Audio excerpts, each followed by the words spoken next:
Last year I was lucky enough to go to the film festival Scotland Loves Anime, a yearly film festival put on by the good people at All the Anime. One of the films I got to see was an absolutely amazing little film called The Colours Within.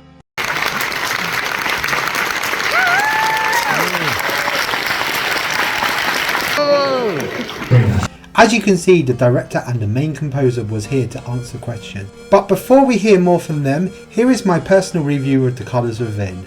Our protagonist is a schoolgirl called Totsuko. She has the ability to see people's colours, but unfortunately can't see her own. She is a boarding student in a Christian school run by a load of nuns. She soon becomes fascinated with fellow student Kimi. All of a sudden, Kimi stops showing up for school. Rumours start spreading that she's actually dropped out of school. Totsuko ends up going on a quest to try and find Kimi, and ends up finding her in a used bookstore, which she's now working at. This is when she finds out that Kimi actually enjoys playing guitar. At this point, Totsuko lies and claims that she can play the piano. At this point, they also meet another young man called Rory, who is also a musician.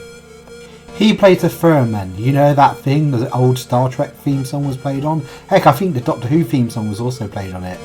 The three of them start a band, and the movie is essentially just about the three of their struggle and them coming together through music. In a weird way, Colours Within is actually a very chill movie, and really doesn't go in ways that you think it was going to go. I was expecting there to be a big liar reveal plot, but there wasn't. I kind of actually liked this way.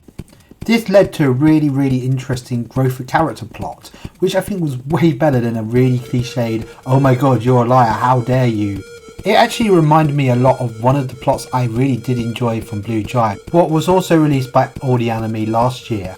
And I feel like this plot being the actual focal point of the movie was actually a really amazing call.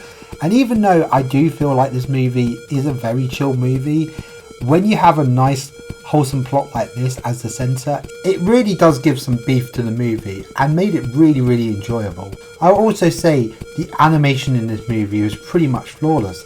I think this has definitely been one of the best animated films I've seen from Japan for a long time.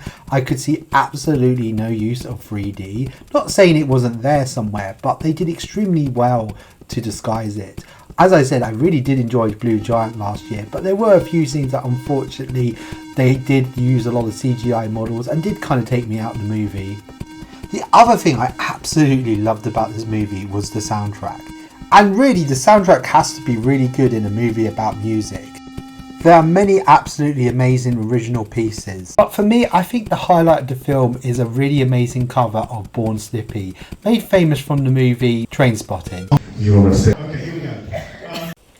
I'd like to thank All the Anime again for putting on this wonderful film festival, and of course licensing wonderful movies like this, and also Jonathan Clements for being an absolutely amazing host. The Colours Within hits UK cinemas this week on the 31st of January. Please make sure to check it out in your local cinema. I've left the link in the description to the website where your most local showing is going to be.